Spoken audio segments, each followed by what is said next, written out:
Welcome to episode number 8 of the Employee Advocacy and Influence podcast. My name is Bradley Keenan. I am the founder and CEO of the employee advocacy platform DSMN8. And today we are going to be talking about encouraging employees to become content creators. So in the B2C world, people are familiar with the term user-generated content. It's been around for many years. And in B2C, it works fantastic. So I'll give you an example. So Brompton Bikes, which many of you will be familiar with, some of you may not. They're a British brand that produce foldable bikes that you see many of the commuters use in London. And they have a pretty big Instagram following, 145,000, which for a brand of their size is pretty big. And they put content on there all the time. And some of it is, models and staged photography. And in many cases, it's actual users of their products who have submitted content to them for them to use in their own social, which is obviously a fantastic place to be for them as a brand. But when you think about how they do that, that's not just their Instagram following running by itself. They have a community of people who are hugely passionate about their product. So to give you some numbers, Brompton Bikes have a Facebook group that has 25,000 people in it. And every single day, people are posting images there of their Brompton bike in front of the Eiffel Tower, all over the world. And it only takes for the social media manager of Brompton to drop into that group and say, hey, I'd love to use that photo for our own Instagram. And the probability is that the person who took the photo is going to be thrilled to have that, because it gives them validation that they took a great photo from a brand that they love. But is that process transferable in the B2B world? Now, if you're a B2B brand and you are launching on Instagram, the probability is that you recognize that creating an Instagram account that doesn't completely suck is actually going to be really difficult to do. The reason is pretty simple. You don't have access to that amount of content that a B2C company would have, like the Brompton Bikes example I used. Because even if your social media manager is hugely active and they go round to all the team away days and take photos of people, they can't be everywhere at once, even if you've got a large social media team. So what tends to happen is they come out of the gate strong with some really good content, like I said, from team away days.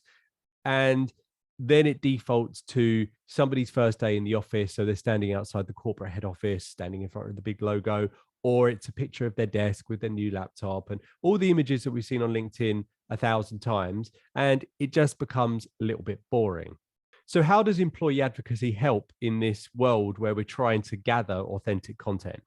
So traditionally, employee advocacy is seen kind of as as a linear process. So you have the marketing or internal communications team creating content. They then distribute that to their employees using an employee advocacy tool, where the employee shares the content onto their own professional social media networks, and that then starts to increase the reach. So it's a linear process. But what you can start to do is think about employee advocacy as being more of as a two-way street, in that you have marketing creating content to push out by the employees. But what we want to do is get employees to create content so they can share it with their own professional networks as step one, but also that the company's corporate social media, social media managers can use that content to display a far more authentic voice on their own corporate channels.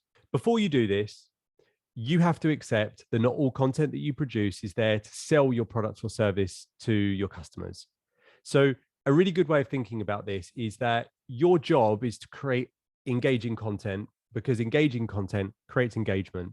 As you get engagement, people build trust with your brand. And then when you do have content that's there to create some kind of call to action, that it's going to be more well received because people trust you. A good example of this is where people use employee advocacy to engage talent. And what they do is they overuse the ability to share job ads on LinkedIn before they've actually, displayed the value proposition that the company have to attract people to want to work at the organization. So think of it as almost an 80-20 rule, where 80% of the content is there to generate the engagement, and then 20% of the content is there as the call to action. So in the situation of engaging talent, we might want to be creating content about our workplace, our benefits as an example. So when we do push a job ad out onto LinkedIn, it's far more likely that somebody's actually going to hit apply. Okay, so let's give you a really simple framework that you can use to get more employees submitting content to you.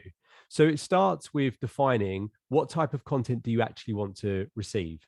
Now, given that we've been talking about Instagram, let's use photography and video as an example. Start by defining what the content's purpose actually is. So I guess we've been speaking about talent acquisition. So let's continue on that thread.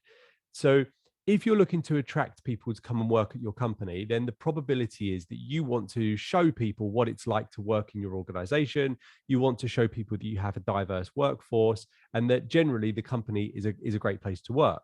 So it starts with creating almost content challenges and be really specific about this. So as an example, you might say, like, we're kind of in the Pride season at the moment. It was Barcelona Pride last week, London before that. So that is a great example of where you could create a challenge to say, we're looking to get as many photos of people's celebration of Pride as possible because we want to share them with the organization as the first thing that you're looking to do. So the actual gathering of the content is an internal communications first challenge, because reality is that a lot of the content that you're going to get may either not be appropriate for sharing externally or might just not be very good content anyway. So you might find that half of the content is just not good enough. You wouldn't use it on your socials as an example. But you create this challenge. It's a very specific thing. It benefits you because it's showing the workplace that you work in, and it's celebrating the diversity and inclusion within your business. So you create that challenge, you put it out on your internal communications tool, whether that's Slack or Yammer or Workplace or wherever, and create a definitive deadline where people are going to submit these images to you. And you can put some prizes in there if you want. I don't necessarily think it's needed, but even something as simple as a raffle for the top 5 images would be more than sufficient to get people to want to submit them to you. Now, before you post that content onto your corporate social media account, you need to create some kind of waiver document that the employee essentially completes.